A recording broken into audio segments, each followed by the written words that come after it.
Hi everyone, welcome to another episode of Why People Buy. In the last episode, we talked about all things fundamental about marketing with the professor. And in this particular episode, we're going to talk about all things AI in marketing. And I'm going to call this episode Why People AI. We have with us Amit Shah, who is the CMO and global BD head for Zycus, and can be called as someone who is I would say, an early adopter and a big proponent of AI in marketing. And we are here to get to understand all the secret sauces that Amit has been cooking up in the space of marketing and AI. Amit, welcome. So glad to have you in the show. I've been a big fan of your work when I last attended a session that where you spoke about AI agents and 2025 being your AI year, right? So Amit, welcome and very excited to talk to you. Thank you, Aditi, and it's a great pleasure to be here. Happy Sunday to you, and thanks for taking time out on a Sunday to talk to me. Lovely to get started. Thank you to you, and we are all very excited to understand a little bit more about how do we truly make an AI native strategy. I think CMOs and marketing heads across the world have been trying to bolt AI into their existing systems and existing processes and trying to make AI a part of their marketing stack. But you have really gone deeper, Amit. So we want to understand from you, what does your AI marketing stack look like? All right. In a word, it is fluidic right now. Okay, and what do I mean fluidic? We are trying to build a AI tech stack or a marketing tech stack on three core principles, Aditi. Right. So there's no short answer of what it looks like because it's fluidic. But the three principles are what governs what we do and helps us make sense of all the madness that's going around there, right? Number one of our principles is agile experiments. And what do I mean? There's so much happening, right? Every other day you see a new LLM model has come in, which is far more powerful than the previous one. And then there are folks who love A against B. A against B. Then there are standalone tools that come up which help you solve some problem very well, very deeply. And then there are the third types of AI developments, which is existing tool stack. They are incorporating AI within their offering, right? So broadly, there are these three things happening, and we don't want to be in a situation where we are, let's say, besotted with any one particular tool or an offering. And what we want to do is there are various centers of excellence within the team, and individuals champion various use cases, and then they surface it out to the team that, hey, I experimented with this last month. This is what I'm seeing. I think I like this. Why don't we now federate it out, or give licenses to a lot more people and see how it goes, right? So one is culture of experimentation. We have a budget for experimenting, and I don't calculate ROI during experimentation. I say go ahead and try it. If you like it, bring it to us. The second thing that we do is, let's say something interesting comes up, right, and it bubbles up into the system. We say, rather than trying to keep it standalone, as much as possible, let's try and orchestrate it, right? When I say orchestrate, it basically means it should be part of some workflow, okay, rather than having a very standalone use case, because standalone use cases are like appendices, right? Just kind of falls off after a while. But if you embed it into your way of working or into a specific flow, the power is much higher, right? Sometimes it's about continuity of work, sometimes it's about the data can be used better in the next stage of your marketing or BD initiative. So the second principle is, try as much as possible not to keep anything standalone, orchestrate within your use case or workflow. And the third thing is, try and make it a way of life, right? So I have seen wherever you impose a tool on somebody or you keep it as a standalone tool, it doesn't become a way of life, and after a point of time you're just asking people, hey, why are you not using XYZ tool that we invested in, right? So the only way to bring that change management is to make it a way of life. And when does something become a way of life? When people see value, right? It should not be that it's me or it's somebody else who is trying to push a particular use case or a tool. Individual doing that job should be able to see value, and value could be intangible, like doing things faster, doing things better, but ideally it should be something that can move your KPIs, right? Each role, each function, each individual has a certain MBO or KPI that they are measured against, right, or their activity is measured against. As long as your new AI tool stack can improve that marginally, significantly, whatever, right, but there should be some impact. So the way we are or way we are building our toolkit right now is by these three governing principles. And at any point of time, you'll have a bunch of things that we are experimenting, a bunch of things that have passed our test and are kind of getting incorporated into our core tool stack. And then there are others which we feel that, hey, we can't think of a life without this tool now, right? And that's become kind of our way of life. So this is how we are building our tool stack right now. Very insightful. And like you said, it has to have some KPIs, it has to move the needle very clearly, right? It shouldn't just be vanity usage of tools, Amit. So in that case, what are those areas where you've really cracked it? Right? Are there AI agents who actually do a better job than your erstwhile, human resource in any part of your marketing funnel? Would love to, know more about that. Oh, absolutely. There are a lot of things that the team is doing better now because of the AI tools, and then there are other aspects which we could not even imagine doing before we started using some of these AI tools, right? So it's like a net new thing that we are able to do now. Let me take some examples. See, the obvious ones are ability to write better copy, ability to write better form of content. It could be written content, video content, anything, right? Uh, there is a lot less effort required now, lot less reviewing and auditing of the work, because see, humans tend to make mistakes. Humans require some amount of editorial supervision. Today I can be assured that even a newbie in the team, because there is a strong RAG and there is a strong knowledge management of our tools, products, features, functionality, they will not most likely not go wrong while creating anything, right? So my ability to trust the output is much higher. But that is an obvious use case, and I'm sure a lot of people are using it. Designing is another area that I've seen huge impact, but standard designs, right? Whether it is white papers, ebooks, etc. There's no more bottleneck at the design desk. Of course, there are some very specialized use cases where you still need a designer and the subject matter expert to work on for days together and bring something out. But 90% of the stuff is now kind of running on autopilot with some of these tools. On the BD front, right? BD reps typically across the industry are usually junior and new into the business, and trying to teach them the nitty-gritties and intricacies of your business or your product is it's very difficult, right? And even very seasoned folks can't really keep up with what's happening. So now the agents built on clay do a bunch of research, and a BD rep walks into the office, they know what are 30 accounts they need to work on, because at the back end the agent is working, looking at Salesforce data, looking at demand based data, looking at factors data, and bringing up surfacing up the accounts that they should work today, right? Not that a BD rep has to start thinking, hey, what should I do today? So there are all of these use cases which are giving us huge amount of lift, right? Uh, but beyond these, there are some very interesting use cases that are not even core marketing or BD use cases that we tried. For example, our hiring agent called Lumi. It's on our website. Earlier we used to have a bottleneck at the talent acquisition level, the first point of entry. But this Lumi actually interviews all the candidates 24/7, whenever the candidate wants, multiple times, and is able to do a far better job than a typical talent acquisition person would do. And after we experimented this for business development, now we have rolled it out to all teams across the organization, right? So whether it is somebody getting hired for Python or Java, or customer success, the first point of entry is always our agent. And in the last 3 to 4 months, I think we would have done 8,000 interviews put together across the organization.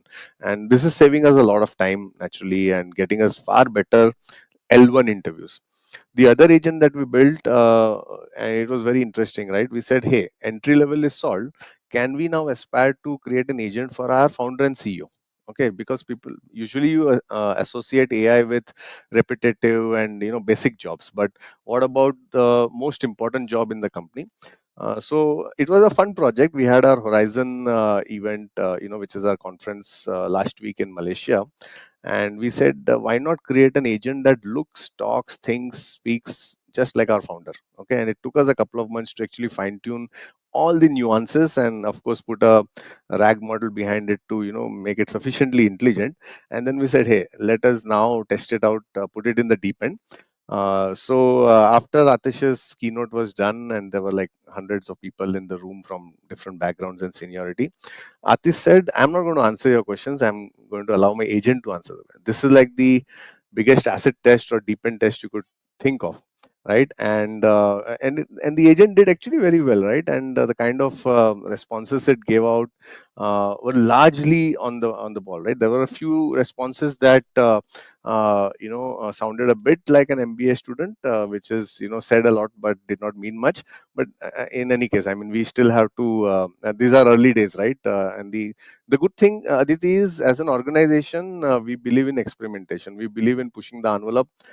So small glitches and small hiccups here and there does not deter us as a culture, as an organization, and that really empowers us to, go out. If your risk appetite is very low, then you're always going to, try for perfection. But in innovation, we know that we need to have some amount of, margin for error. So coming back to your original question, there are a lot of things that AI is doing far better than what humans could aspire to do, far faster, and things that we could never imagine. Like when the US tariffs were rolled out, Liberation Day, overnight we were able to create an entire microsite on how to respond to these tariffs, because our primary stakeholder is a procurement person, and procurement person is deeply impacted by the US tariffs. So we really created a very deep, it was not like a landing page, it was a complete microsite with a calculator completely coded on Claude Artifact and produced overnight, which was impossible. It would have taken me 3 months in a normal scenario to kind of achieve something like this. Uh, I mean, all of this sounds unbelievable in terms of how fast you guys have implemented, right? So, what is the change in the structure of the team? How are you making sure that marketeers are able to execute this so fast? Do you work very closely with the engineering team? Do you have an in-house AI engineer as part of your team? What is the strategy there? Yeah. Around a year ago, we realized that as marketers, see, we may understand use cases, we may understand technology to a certain extent, but we are not really techies. Okay. So we actually created an AI engineer role within our team, somebody who could help us with that last leg of finishing up the tools that we are looking at. So whether it is, let's say, orchestrating two systems, and there's a no natural API existing, or you need to modify the existing APIs. So we have this AI engineer who actually does all of these things for us, and so that's one part, right? And we created a COE team which whose mandate essentially is to keep surfacing new ideas, new initiatives, experiment, that agile experiments that I spoke about, or the second principle of orchestration. So there's this team that helps us do all of that. There are a couple of people in that team. At the same time, we have also tried to do deep amount of change management. We ran multiple courses for the team on how do they actually understand the new tools and how do they adopt it. And to be honest, Aditi, you said it's not all hunky dory, right? There are projects that are languishing as well. There are initiatives that fell flat on our face, but that's the cost of innovation, right? I mean, not everything will work. Even if 3 out of the 10 things that we are trying become mega successes, I am really happy about it. And the 7 is actually the cost of innovation. What it has also done is helped me re-architect my entire team, where unfortunately, or whichever you think of it, I have eliminated a lot of entry level jobs in the team, also to a certain extent the mid management, right? So my team is now more senior heavy, and very few people who are in the mid or junior cadre. And that I think is the future, unfortunately, right? That is the typical org structure is, like a pyramid where you have seen one senior, a couple of VPs or AVPs, and then a bunch of people below. But this is going to change, and we took the hard decision. Never easy, but we took that decision to start eliminating some of these roles in a very organic fashion. So that's the second change, right? The first change is creating AI engineers and center of excellence. The second change is the construct of the team itself, the way it is, architected. Uh, yeah, So I remember when I was attending your session, there was another concept that you spoke about, which really stuck with me. You talked about talent density, right? yeah, That in marketing, There's going to be, more and more need for talent density rather than just quantity of talent, right? And that's a reality each of us marketers have to internalize, whether it is at a head of marketing or CMO level, or it is at a entry level, right? Each one of us have to become more and more full stack, and we need to bring in something that AI can't solve. Yeah. Otherwise, our jobs could all get redundant. Any thoughts that you want to add to that, Amit? Yeah, I'm glad that you brought that up. It was fresh in my mind because I just finished reading that Netflix book, and talent density is a concept that is spoken of in that book. But it's true, at the CMO level or at the next level, all of us kind of are behaving like Swiss Army knives, where you can't just be good at one area, right? I mean, you need to be able to dabble with multiple things, and not just dabble. Now it is possible, right? I can think from idea to execution to analytics to outcome to feedback. All of that can now be done with tools individually. So even if you are not so great at, let's say, copywriting, now you can fulfill that gap in your skill set because there are AI tools or agents or custom GPTs that can help you do that. So one, of course, one is multidextrous behavior. uh, the second is, see, there's a deluge of content and there's a deluge of campaign happening because all of us are equipped with the same tools. So what do you do in such a scenario is one, restraint. Okay, this whole new concept of being able to not try and outdo the other guy in terms of volume, but outdo the other guy in terms of mind share. And the the attention span of our consumers is actually going down because of the deluge. So what do you do now is find that one thing that will really resonate. Okay, so what do I need myself and my team to do is to not be in a rat race to generate more and more. Okay, in some cases may be required, but in most cases I would say take a step back, really think deep, and say come up with that one idea that can become a blockbuster idea, right? This again goes to the fact about the talent density and the way we are constructing our team, where I need real deep thinkers because a lot of the other work is getting done by AI now, right? uh, so that restraint and going deep, right, and being able to capture that first moment of truth is when somebody is frantically scrolling through their LinkedIn, and you need to get them to pause for 3 seconds and give you that second look. And the second moment of truth is when they say they pause because something they saw was interesting. Now they double click on it, download it, and hopefully read what you have written or hear what you have created as a video.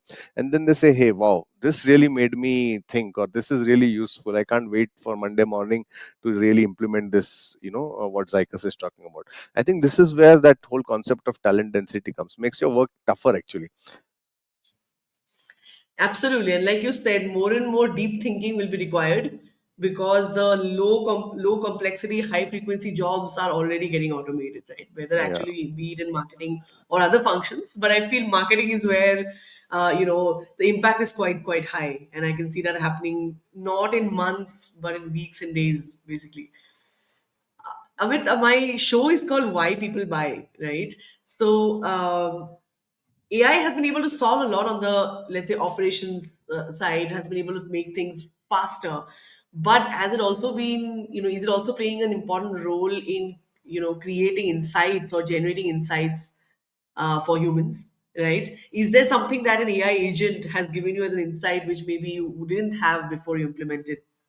So see, there's one unique use case of AI that we have implemented. Where do you get insights from? It's from customers, by engaging with customers, correct? And where is this engagement happening? In the front lines. So when my BD folks talk to the top of the funnel, or when my sales folks speak to their counterparts, the prospects, or when my customer account managers are speaking with their customers, through the life cycle of the organization. A couple of years ago, we had the conversational AI tools that came into the picture, right? So there are many of them, and we naturally implemented this. So every conversation in the organization is now getting recorded by these tools. Initially, there was some constraint or issues where people used to say, "Don't put this bot into the call," but now I think everybody appreciates and understands this. Okay, but all of one insight we had was, hey, we are recording all of these calls, and the conversational AI tools are giving you some summary and some action points, but all of that is lying in a server somewhere, okay, in the cloud. It's not actionable, and it was impossible for me to get somebody to actually listen into these calls or look at those reviews and then glean insights from that. What we did is we created an agentic flow where each day, right, multiple times during the day, we pull out all of those transcripts, we run it through a no code flow, where there's an LLM which has been tuned to identify certain things, like there's a rubric behind it, and it analyzes every call, right? So it analyzes early stage calls, and then the first demo call or the discovery call, etc., very differently, because the intent and the nature is different, and it gleans out inputs. Okay, so what happens is, let's say there was a very rich and very ripe opportunity. Okay, and let's say a sales director in the US took this call, but maybe did not understand the gravitas of the situation, maybe did not put the best foot forward or whatever. In usual case, you want the VP to actually listen into this call and give the feedback, but that doesn't happen everywhere. So what this agent does now is it removes these insights and gives a very sharp 3 point 5 point email to the VP saying, hey, this happened last night, or this happened a couple of hours ago, there is a great opportunity ranking is 4.3 on 5, our performance as an organization was 2.3 on 5, these are the three areas where you did not talk well, blah blah blah, this is what you should do next, right? Go back to the customer. So now 100% of our calls are getting analyzed, 100% actionable. The other thing that we did was, which is what the pre-sales or the solutions consultants are doing, very similar use case, but they are running the agent to identify what is resonating with customers. Okay, so when we spoke of, let's say, a product X, or when we spoke of a feature Y, did that really impact the customer? Did they ask follow through questions on this, or it just did not impact? Or when we spoke of a new innovation, is it resonating with customers? What kind of questions are customers asking us? Can we take all of those inputs back to the product management team and say that, hey, I'm 8 out of 10 customers actually want us to talk a little bit more or offer them a particular feature, maybe it is time for you add it to your product roadmap, right? So these are the two things that we have done, and it is really game changing for us. That's that's just insanely exciting and I think insightful, because this is a problem that I think across organizations we face, not just in marketing but even for sales, like you said, right? What are you doing with all the insights from all the AI bots that are capturing information? I think that's where I also understand that yes, there are tools that exist which help solve the problem, but maybe the last mile can also be done in house, right? By building the agentic flows that work for your organization. I Yeah. mean, really, This really goes back to our interesting second insights on principle that. of orchestra. Sorry, this goes Yeah, back to our principle number two of able to orchestrate things, right? Rather than having, so right, a gong or a chorus or an avoma should not be a yeah, standalone tool in your stack, right? It should ideally be right, part of an orchestrated layer, go back to Salesforce, or go back as a right, Teams notification to the VP, and that becomes a way of life then. right, right. Understood. I mean, what are those three things? I think, like I said, CMOs are all trying to figure out how to implement AI into their marketing strategies and roadmaps. We are already 1.5 months, or at least more than a month into the new year. But if you had to give an advice to CMOs and marketing heads on what are those three things they need to pin on their wall, right, to bring AI into their marketing strategy and roadmap, what would those three things be? I would say work backwards. One is create an end state org structure of your team where there are humans and then there are agents. It could be a senior agent, it could be a supervisory agent, it could be like a hands and legs agent, but create an org structure of what your human plus agent team should look like, and then work backwards from there, right? Not all of those things can be solved today, but things are moving, like you said, Aditi, things are moving so fast that today maybe a certain AI use case is not as mature as you would like, and maybe the output is not as good, but you keep working on it, keep clawing on it. I'm sure within 3 to 6 months something or the other will change, and you'll be able to build a reasonably good use case there. So that is number one, which is end state is always far more important, and then you kind of work towards the end state. This also helps you not go all over the place, because it's very easy to have FOMO and try like 100 things and then figure out that, hey, it's half year has gone by and I really don't have anything to show. So keeping an end state which is which where there's a consensus amongst the team members that, look, this is what good looks like. I think that is step number one, to keep you honest and focused. Step number two is, again, I'll go back to my three principles, which is keep experimenting. Don't get hooked up to a single tool. Today, hooking on any tool is a few $100s, and you can buy it on a monthly basis. Run short experiments, quick experiments, and try and bubble up things that look good. Second would be then to make it part of your orchestrated workflow rather than keeping it standalone, and let it not be very esoteric where two people in the team are able to run something, right? For me, one litmus test is, can an average team member actually run this like a way of life rather than it being closeted and run by a couple of geeks in the team? Because then that's not sustainable in most cases. You want it to be as dummy proof and as easy to use. If it is not, you go back to the drawing table and say, how do I design it better so that an average marketing guy or an average BD person who need not be a very tech oriented person should be able to use this use case. So these are my top three, I would say. Got it, got it. And you spoke about not relying on any, single set of tools, and like you said, orchestrate those platform, the layers, right? But I would still want to ask you, beyond, the usual tools, right? What are those top three tools that you've discovered in your year of adoption, and you really, really recommend people to try it out? See, I like Gamma. That's my latest Gamma app for creating designing content. Is very interesting. Certainly, everybody should use that. It does a fairly good job in most cases. So I think that is number one. Second, for orchestration, I would say it's not really an AI tool per se. There is some element of AI in that, but for me, it doesn't matter, right? AI, non-AI. Factors is a good tool which helps you bring all of the different data sources and intelligence in one place, and then make it a lot more actionable. So for me, increasingly, factors is becoming a center of gravity for bringing all the signals in, and then making the most out of that. We tried a lot with clay. I'll tell you, it is overhyped. I don't mind saying that we've invested quite a bit in clay, built a lot of agents, yet to see enough success. Too many marketing dollars have gone in, and I'm reaching a point where I'm saying, let me just write off the whole thing and find an alternative. And we start finding an alternative. Okay, so it's too esoteric. It fails my test where, can everybody in my BD team start using a clay agent? Answer is no. Okay, in spite of the best of the effort. So I just don't want to give you the rosy picture. I also want to tell listeners of this conversation that certain tools are so overhyped, because there'll be like three people or influencers writing about how clay agent changed their life. Answer is no. And if if the product managers or founders of clay are listening, please prove me wrong and help me. Yes.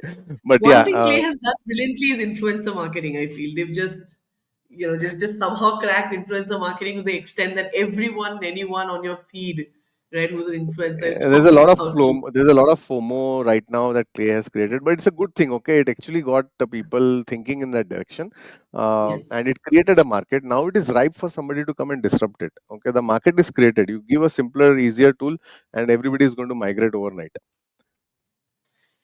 Yes, Facebook wasn't the first social media platform, so I'm guessing we are all waiting for that Facebook to come Yeah, in this the domain itself. first Yeah. movers advantage is no longer relevant now, right? So Right. you could be an early adopter or somebody who can just make things easier and better. Right. Absolutely. Thank you so much, Amit. Such interesting and insightful pointers. I've been taking mental notes. I'm going to write those down so we can start implementing that in our organization as well. Thank you, Amit. I'm hoping that the folks who listen into this discussion also get to learn all that I have taken note of and learn from you. Thank you so much, Amit, for coming, and thank you for your time. No, it's my pleasure, Aditi. Thanks so much. And I made a mental note that I should listen to our conversation every 3 months and see whatever I said, does it hold true after 3 months, after 6 months, after 9 months, because things are changing so much. So I would like to have strong opinions but loosely held. Absolutely. Thanks, Amit. Thanks.